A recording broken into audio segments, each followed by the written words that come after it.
Obrigado. Então, no caso de matriz usual, aqui é D1 de I, aqui é D1 de J. Epsilon de JK é antissimétrico, isso aqui é simétrico a zero. Mas agora, lembre-se que DI e DJ não comutam. Comutador. Então, quer dizer, se você quiser escrever isso aqui, é Epsilon I JK, DI, DJ, BK. No caso usual, eletromagnético, isso aqui são duas derivadas parciais usuais. Elas comutam. Bate com isso aqui dá zero. Isso aqui é simétrico, isso aqui é antissimétrico. Só que agora DI e DJ não é simétrico nem antissimétrico. Isso aqui tem um comutador. DI e DJ, eu posso escrever. Como isso aqui é antissimétrico, eu posso substituir isso aqui por um meio do comutador. Da antissimetria. Agora, o comutador de DI com DJ é um campo magnético. Então, vocês vão ficar com essas duas equações aqui para ver. Então, seria a tarefa que eu estou dando é a seguinte: mostrar essa identidade aqui. Vou tirar divergência disso e DVT disso. Essa divergência, esse termo aqui é diferente de zero. Claro que esse termo aqui também é diferente de zero, por causa do comutador que vai aparecer. Porém, mostrar que isso aqui é uma identidade, essas duas coisas, que essa igualdade vai. Ou seja, mostrar que o lado esquerdo é igual ao lado direito. Porque, claro, isso aqui vem dessa equação. Essa equação aqui é válida. Então, se eu tirar a divergência covariante de ambos os lados, essa equação continua válida. O que eu quero que vocês vejam, construam o seguinte: desenvolvam esse lado e desenvolvam esse lado, e vocês vão ver que isso é válido.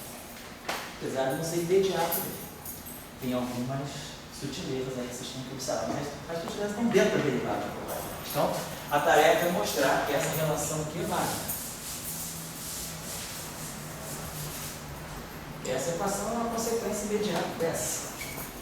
Só que, operando assim, lembrando que essa divergência é diferente de zero, eu quero ver como é que vocês vão se colocar essa equação. A tarefa é mostrar essa variedade dessa equação. Então, o que eu estou querendo mostrar para vocês é que as equações em forma covariante de Gauge, elas não dizem nada sobre uma conservação covariante. Tá? Então, a gente precisou abrir para poder ver a estrutura de correntes e cargas, tanto no setor elétrico quanto no setor magnético. Certo? Um pouquinho já vou dar para falar.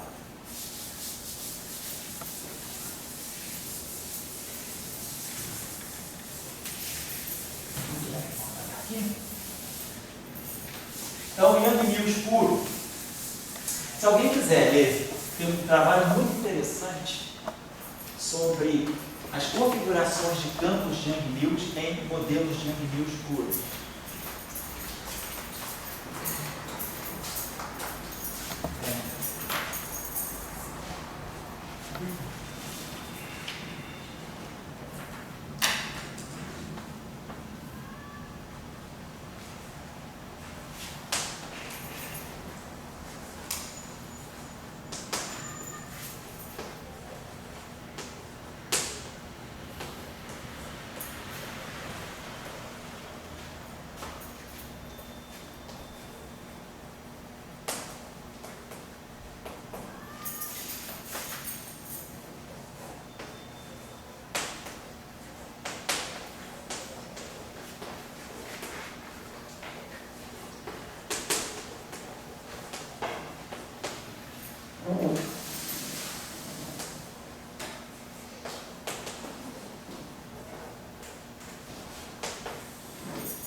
depois no intervalo eu pego na minha sala a referência precisa, mas é o Reviews of Modern Physics, de 1974, do Alfred Arthur. Esse artigo é excelente.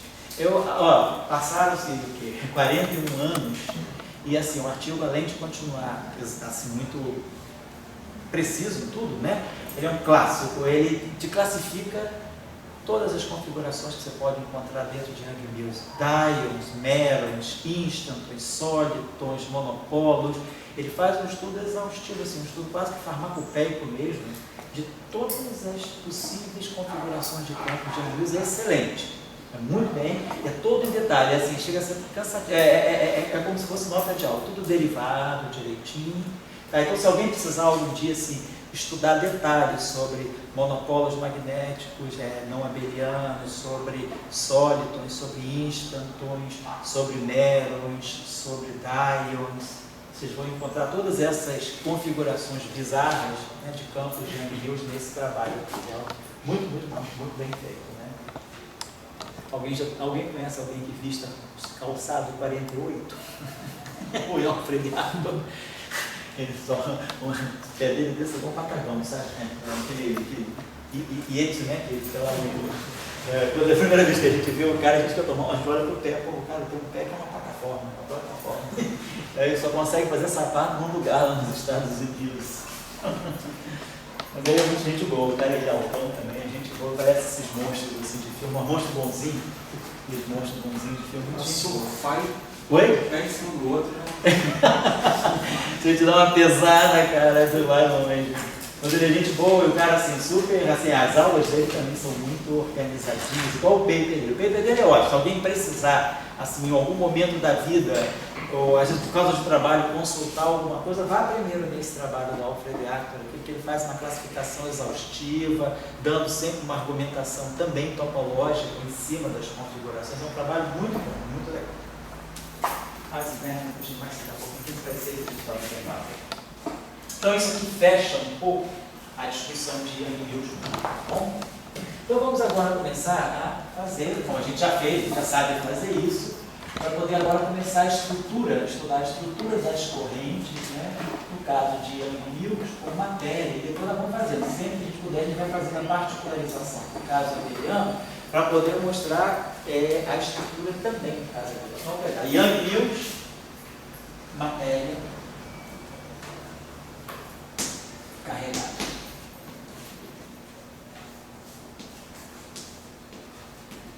Bom, a gente sabe que na prática da vida, a matéria carregada, né, no modelo padrão, a matéria carregada fundamental é leptônica. A gente sabe que a gente tem os férmions, né? Os férmions são ligados aos quarks e aos leptons. Mas a gente sabe que na teoria de unificação a gente precisa também.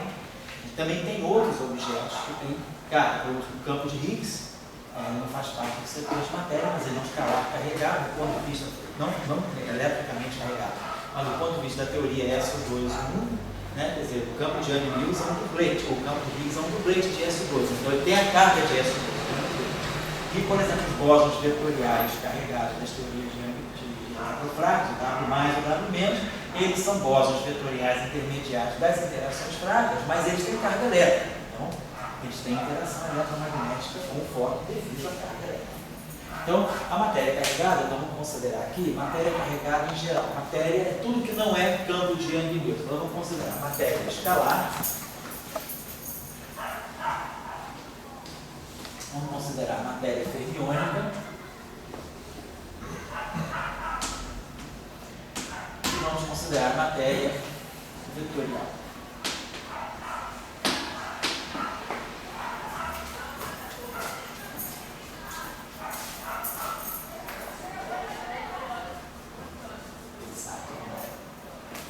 Então, estou fazendo a coisa ainda não convalida, porque para a gente não tem nada, não está um espaço por enquanto, está um espaço do tempo euclidiano normal. Então, o escalar vamos chamar de um campo φ, a matéria fermiônica vamos chamar de um campo ψ, né? Toda a criatividade que a gente possa ter. E o que você acha que é um campo vetorial? Já complete o lacuna, né? O escalar é φ, o espinor é ψ, o vetor é φ. Mas já tem é mil, cara. Isso, muito criativo.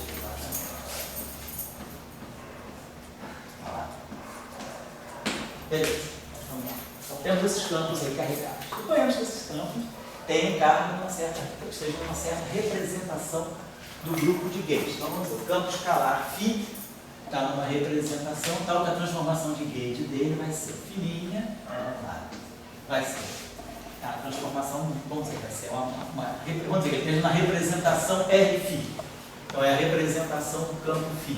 Então quem vai ser esse fininho? Vai ser exponencial de I. Vamos colocar os parâmetros, a gente estava chamando, acho que de ômega, nessa aula eu não lembro, nesse curso eu chamava de ômega ou de alfa, não faz. Eu acho que no outro curso eu chamo de ômega, não sei. Geradores GA, só que são esses geradores, são matrizes. Suponhamos que esse campo φ esteja numa representação, uma certa representação n-dimensional do grupo de gate. Então é importante a gente também especificar que esses geradores aqui são geradores de φ. Podem ser matrizes 3x3, mas de repente o psi não está na mesma representação. Então eu vou especificar aqui no gerador, porque na hora de misturar tudo, a gente não vai saber quem é o G do φ, quem é o G do psi. Então o campo φ se transforma nessa representação do grupo de gate assim. Ou seja, essas matrizes aqui, essa equação aqui teria que ser ler assim. Fininha, componente I, vai ser, vamos dizer que a gente faça expansão infinitesimal. Vai ser φi mais I alfa A, as matrizes geradoras GA na representação do campo φ, elemento IJ, φJ. Então, isso aqui é a transformação infinitesimal. Vou botar aqui direto delta. Tá mais direto.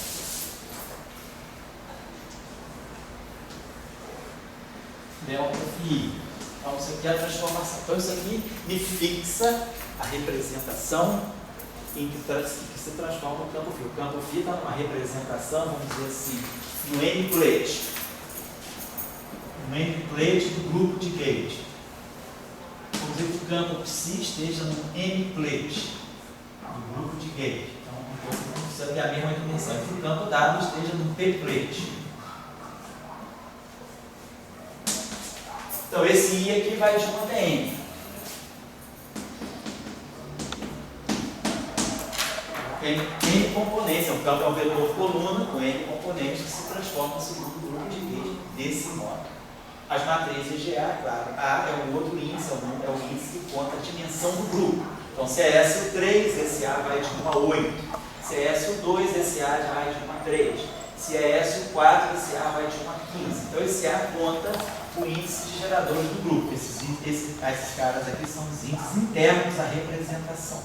Então, esse aqui, vamos guardar isso aí. Vamos pegar agora o campo psi. O campo psi está no mesmo gate, no mesmo grupo, mas ele está no n-plate. Então, ele está numa outra representação.